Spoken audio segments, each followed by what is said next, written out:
Hello everyone, welcome back to another exciting, learning and rich episode of the channel called Bible Vision, where we get the majority of our content from the Bible. And this is the important part when I'm talking about the huge amount of pastors and preachers and priests, or whatever we want to call them, never discuss with their typical clergy members. They love to talk about God gonna give you a blessing. Yeah, they love that part. He gonna give you a blessing. He gonna give you a blessing. He just around the corner. Your blessing around the corner. They love that.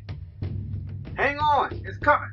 But the Bible says, if you're a son or daughter of God, we must go through trials and tribulations. But anyway, our topic for all my content comes from the trusted, established, renowned King James Version of the Bible. But you can use any version that you want. If you want to use the New International Version, be my guest. If you want to use the Living Bible, be my guest. But just use whatever you feel comfortable with.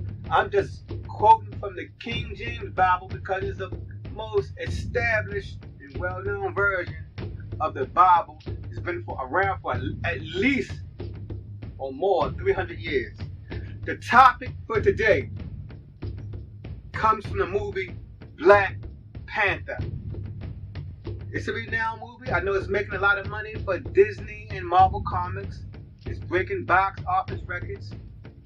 But if you watch the movie carefully, Black Panther movie, it was a good movie. I think it was a decent movie. Not perfect, but decent.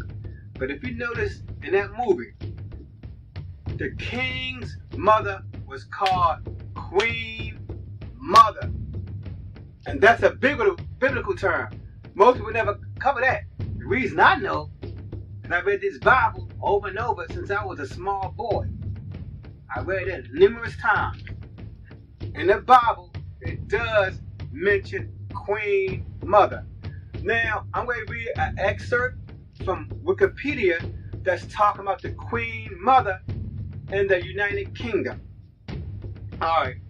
A Queen Mother is a dowager queen who is the mother of the reigning monarch or the reigning king,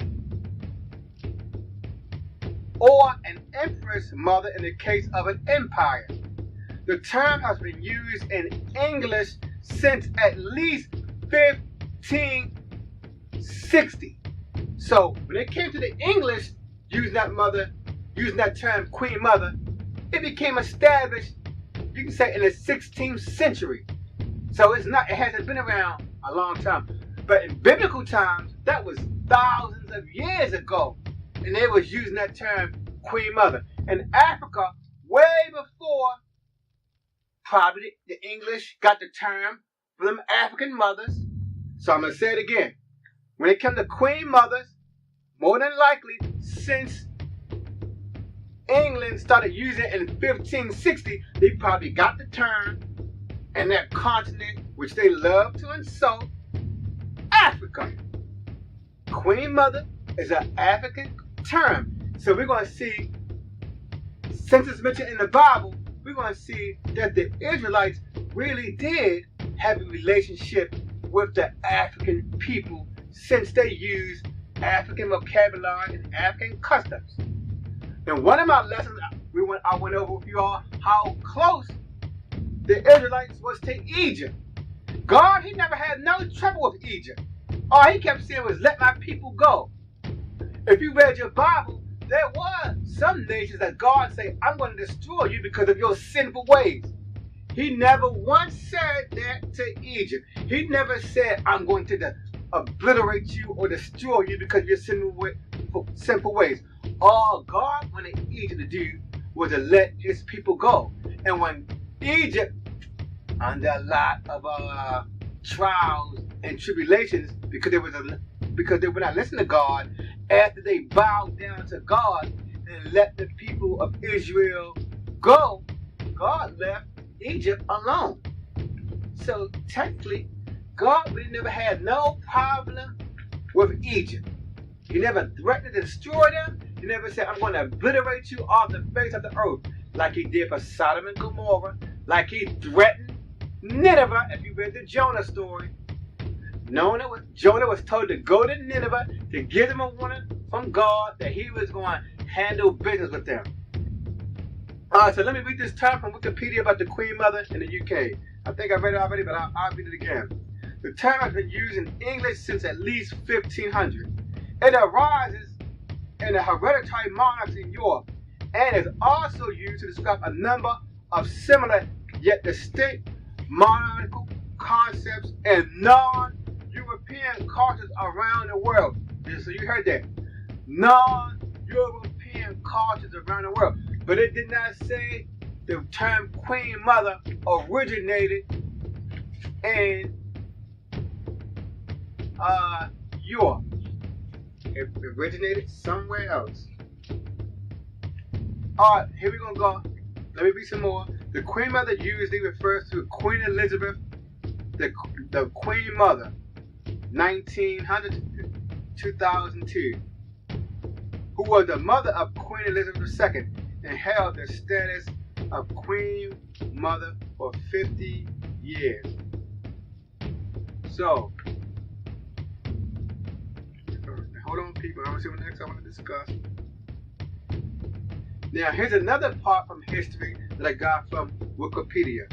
During the pre-colonial period, Africa, pre-colonial period before any Europeans set their foot in Africa. During the pre-colonial period, Africa was organized around the authority of chiefs, kings, and queen mothers. Queen mothers, as you saw in that Black Panther movie, had a lot of royal power. As we're going to see when we read these Bible passages, the Queen Mother has a lot of clout and power. Queen Mothers, once important political figures who commanded respect prior to the colonial era. They was respected before the colonial era. In some instances, they were even considered to be autonomous rulers. Among certain tribes, there were traditionally male and female counterparts in all aspects of the political hierarchy. Queen mothers had all jurisdiction over women. So every woman and underneath the king was subjects 100% of the queen mothers, and also oversaw any issue that involved both men and women together. So they handled marital disputes, such as rape, adultery, and marital conflicts. So the Queen Mother, like many African women, was held in great respect prior to the pre-colonial era. Alright. Now, right now, again, before I get to the Bible, let me read some more excerpts about the Queen Mother. But I'm gonna just show you a slide from that got off the internet about the African Queen Mothers. So please take a couple minutes to peruse the slide that I have up for you all to view.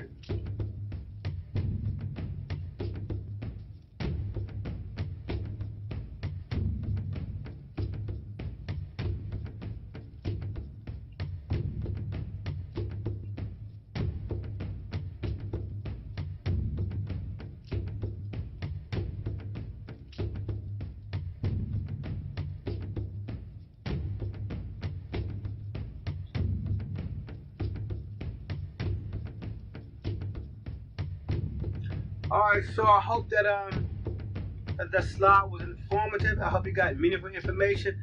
Now we're going to handle the Bible sources. I gave us a little historical background about the term. Now we're going to see how it's used in the Bible. So this is 1 Kings chapter 11 verse 40. Solomon sought therefore to kill Jeroboam, and Jeroboam arose and fled into Egypt until Shishak, king of Egypt, and was in Egypt until the death of Solomon. Yes, that's not talking to the Queen Mother, but I explicitly put that in there to let you all know again the close relationship the Israelites had with African nations, in particular Egypt. They still had friendly relationships with Egypt because, as I said earlier, God never had no disputes with the Egyptians and how the way they ran their society. All God wanted was the Egyptians to let his people go. He never said, I'm going to destroy your nation. He never said, I'm going to destroy your crops. He only did that when Pharaoh was hard-headed and didn't want to do it, so God had to pull out the stops to do his miracle. But the main point is, God did not hate the Egyptians. He did not. When the Hebrews left Egypt, they still would go back and fellowship with the Egyptians, a people who they was familiar with since the time of Joseph. 1 Kings chapter 15, verse 13. Also, Makkah, his mother, he removed from being queen mother. So he removed his mother from her office as queen mother because she had an image made for the goddess Asherah. Asa destroyed her image, burning it by the brook Kidron.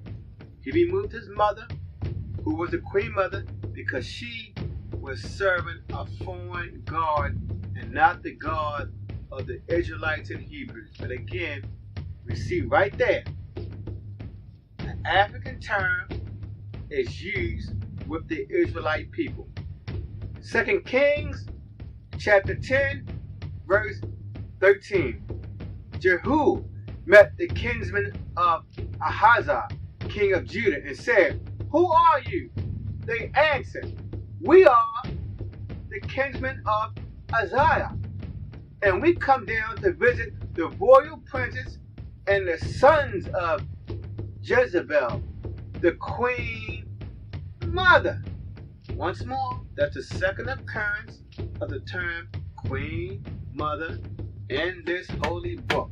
The next one, 2 Chronicles chapter 15, verse 16. Also, Makkah, King Aza's mother, he removed from being queen mother because she had made an abominable image for the goddess Asherah. Asa cut down her idol, crushed it, and burned it at the brook Kidron. So it sounds like this is a repeat of 1 Kings 15, 13. Alright, let's go to 2 Chronicles chapter 15, verse 16. Also, Makkah, King Asa's mother, he removed. Okay. It's like this is a lot of repeating stuff. But anyway, I'll read it. 2 Kings chapter 15, 2 Chronicles chapter 15, verse 16. Also, Makkah, King Asa's mother, he removed from being queen mother because she had made an abominable image for the goddess Asherah. Asa cut down her idol, crushed it, and burned it at the brook Kidron. But I think I read that before, but still, the important term in there, queen mother. Now we jumping into the major prophet, Jeremiah. Because this is coming from Jeremiah's mouth. I know in the book of Chronicles, it was like scribes and other people who was writing, so we don't know who wrote that. But in Jeremiah, we know, we have an exact idea that this is coming from Jeremiah himself. Say thou unto the king and to the queen mother, humble yourself, sit down, for your head tires are come down, even the crown of your glory. So when God dealt with the king, he also dealt with the queen mother. God, he didn't just say, I'm just going to deal with the king. He dealt with whoever was in charge of his people. And we see it was that mother and her son who was in charge of that kingdom. Equally, or near equally. Because the son was still king, but that queen mother was like his right-hand person. The queen mother was so valuable, she even took precedence over the king's wife.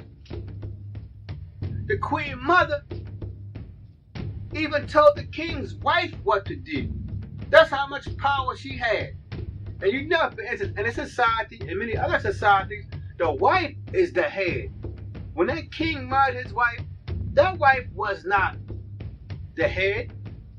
In the biblical time, in the African time, it was the queen mother. Now, if the king died, maybe the wife became the queen if she didn't have no offspring. But we see how important that queen mother is. This is coming from Jeremiah chapter 29, verse 2. After Jeconiah, the king, and the queen mother, and the eunuchs, and the princes of Judah, and Jerusalem, and the craftsmen, and the smiths were departed from Jerusalem.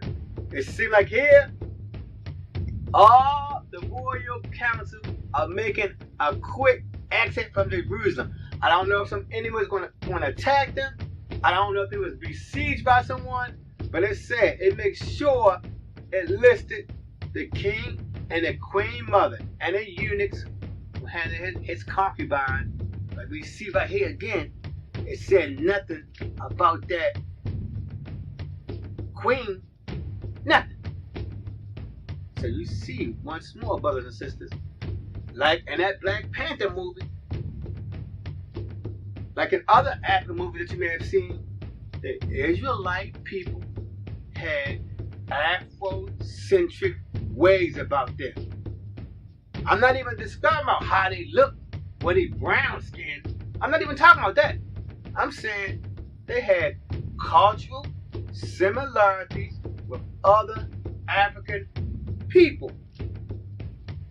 This is Daniel chapter 5, verse 10. Due to the noise caused by the king and his nobles, the queen mother then entered the banquet room. She said, "O king, live forever. Don't be alarmed. Don't be shaken." Here's an example of her power that she ran, of her esteem for the king. Most people cannot barge into the king room and just start talking to him. The queen mother had so much ring, she just barged in, opened the door, and just walked in boldly and started talking to the king. It did not say she bowed down, she humbled herself on the floor. It said she instantly started talking. That's how much respect the king had for his queen mother. And I like that. I like showing this because so many times in the Bible, we rarely ever hear about prominent women. We always hear about prominent men like Ezekiel, Jeremiah, Isaiah, Paul, Peter. And then when we do hear about somebody like Mary Magdalene, we hear about them as being a prostitute. When we do hear about Mary, the mother of Jesus, we just hear about her being the son or the mother of Jesus. But those women like Mary Magdalene and Mary, they don't have no political clout. A lot of men in the Bible had political clout, like King David, King Solomon, Jesus, Paul. They had political clout. We never hear of any woman in this Bible who got some political clout about them until we learn about these queen mothers and how much power they truly wielded. Alright, next, this is 1 Kings chapter 14, verse 21. Rehoboam, son of Solomon, was king in Judah. He was 41 years old when he became king.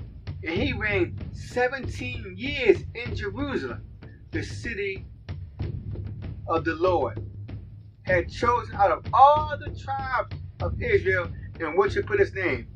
His mother was Tamar. She was an Ammonite. Even though they didn't use that term queen mother, we can infer, so this is his mother, she had a position of prominence. Like I said earlier, it didn't mention his wife, it didn't mention his sons, it didn't mention his daughters, brothers, and sisters. It made sure that his mother was mentioned. And the thing I like about that too, it shows how much the king loved his mother. He loved his mother intensely to make her the queen mother. And we never hear that relationship in the Bible. We hear about how some of the men love their fathers, like for instance, Joseph and Jacob. We saw how much Jacob loved Joseph because he started crying and weeping when he discovered his son was alive. We saw how much Abraham loved his son Isaac. But rarely do we get to see an intense relationship between the mother and the son like we see with this queen mother. An intense love for his mother the king had. He had intense love and intense trust. Alright, when Bathsheba went to King Solomon to speak to him for Adonijah, the king stood up to meet her, bowed down to her. The king is bowing down to her and sat on his throne. He had a throne brought for the king's mother.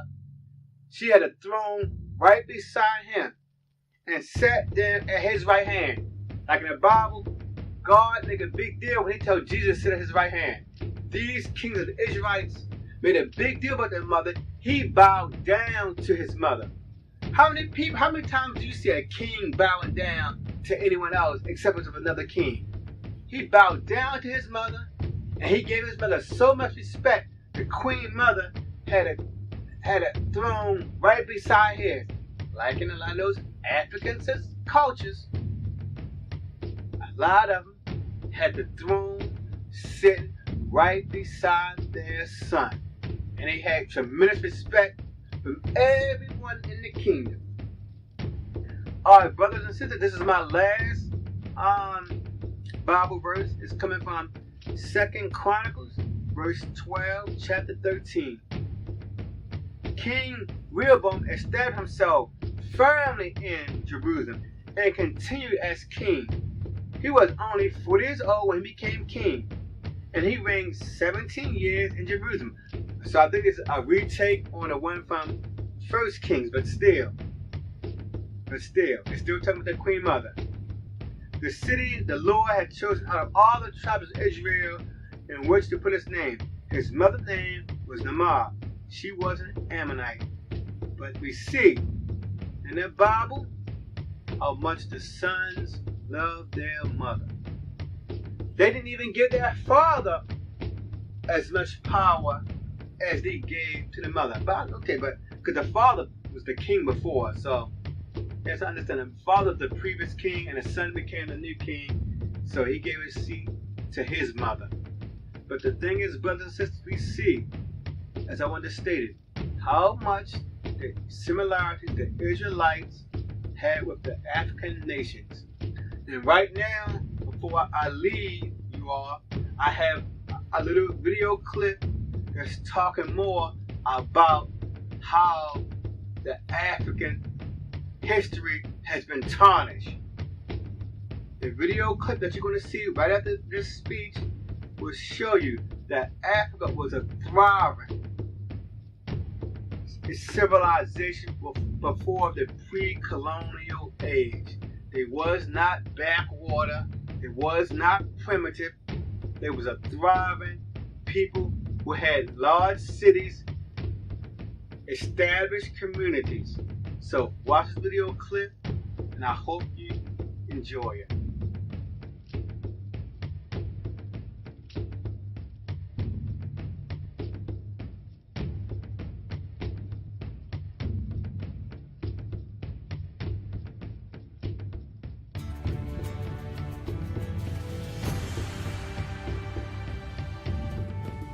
Hello and welcome again to UCL Global Health. We have a very distorted view of Africa. I think many people think that Africa's development has been something that's only occurred in the last century. So it's a great pleasure to welcome Kevin MacDonald, who's Professor of African Archaeology at UCL, and you specialise particularly in West Africa. That's right. But this image is completely wrong because for example, what was West Africa like where you know about, say, 2,000 years ago? Well, about 2,000 years ago, we already were beginning to have the first urban centres in West Africa.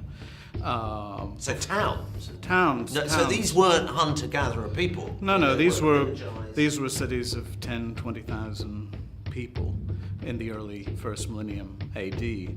And if we go back before that, into an area which is now the Mauritanian desert, there was a state contemporary with Kerma in the Nile Valley over in Sudan, in Mauritania, called Tichit, or at least it's in a region known as Tichit. We're not really sure what it called itself. But there we have a very sophisticated social formation with hundreds of settlements and some things that would certainly be the size of towns by 1200 BC. Wow. And an alphabet? No.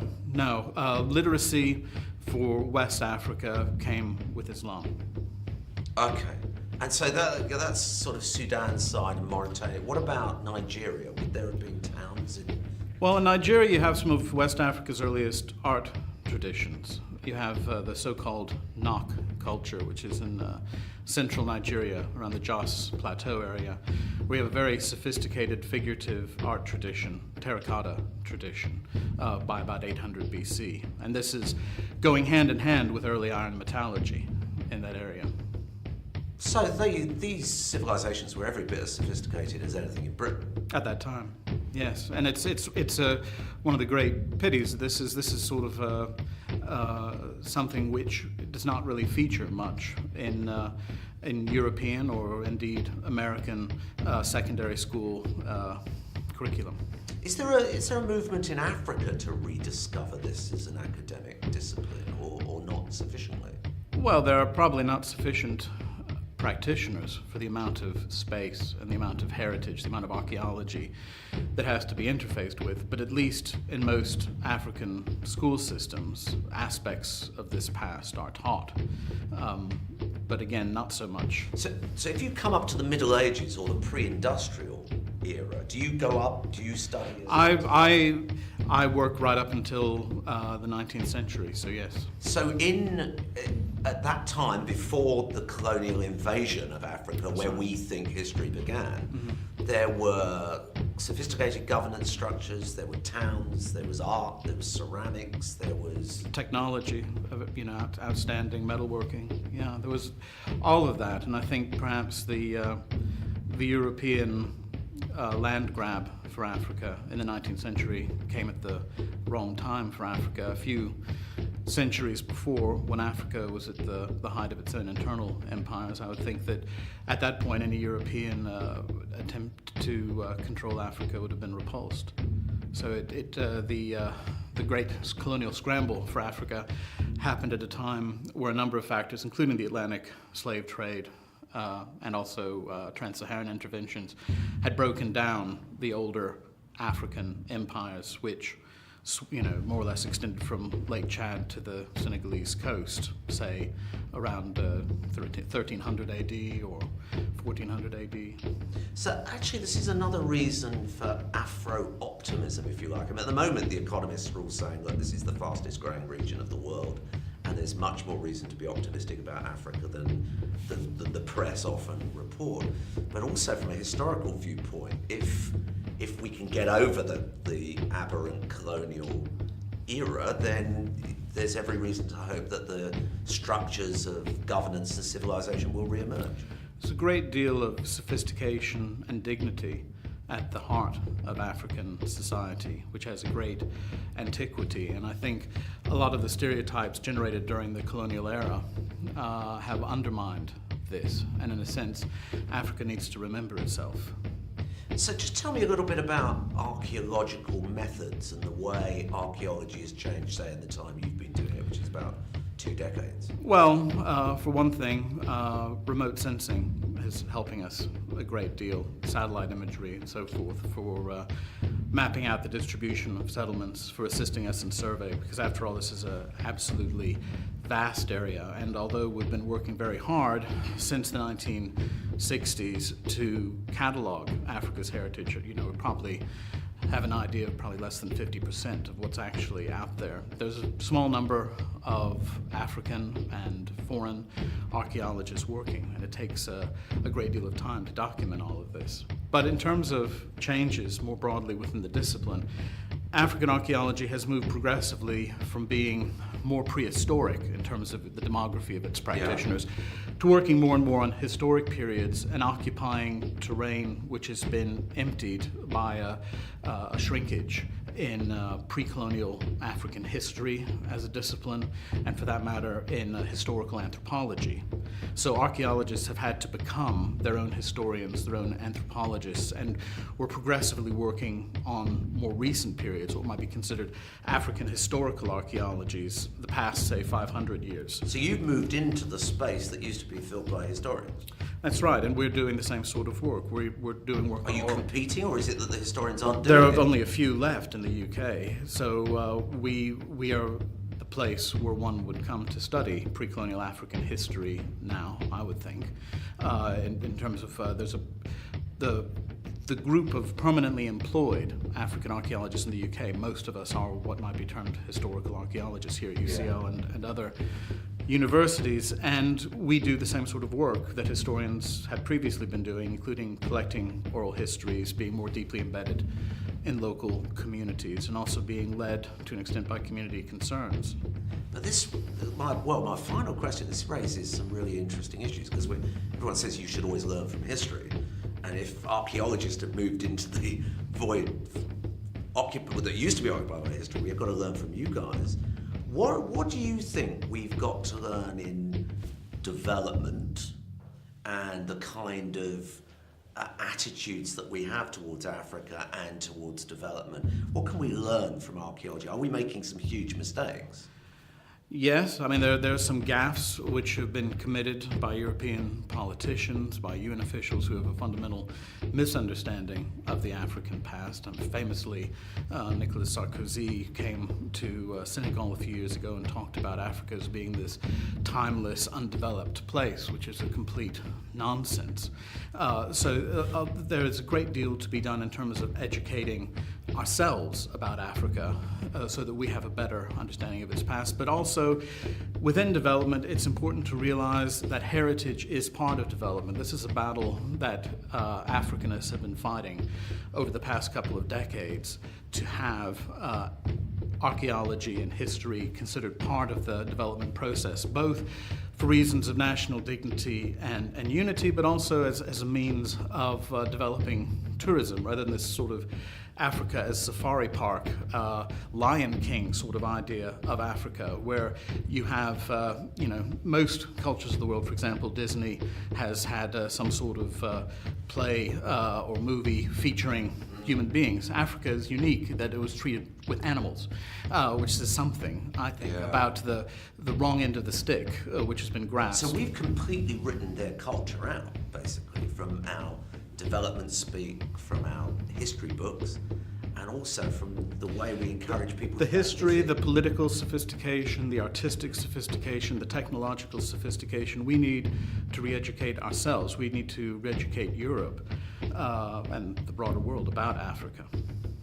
And finally, on a global health, I mean, there's nothing more important for well-being as to have a sense of pride and in your own heritage and your own past. So it's absolutely, it's part of human dignity, and I think that the more that this is taken on board, both inside and outside of Africa, the better it will be for us all. Kevin, thank you very much.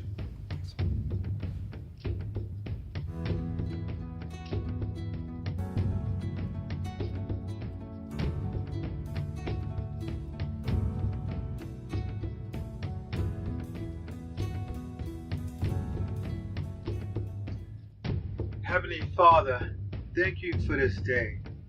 Thank you for all the blessings that you have given us that we take so much for granted. You have given us a healthy body, a healthy mind, vehicles to take us to and from work. You've given us so many things that we can never truly see how much you have blessed us. Thank you that we learned today about how the children of Israel had so many similarities with other African nations. Thank you all. Thank you, Lord, for letting us learn about the Queen Mother. help us to learn many more important biblical topics about the children of Israel and their relationship with you and with other nations. Amen. So take care, brothers and sisters. Until the next video discussion, you all have a wonderful and beautiful, prosperous day.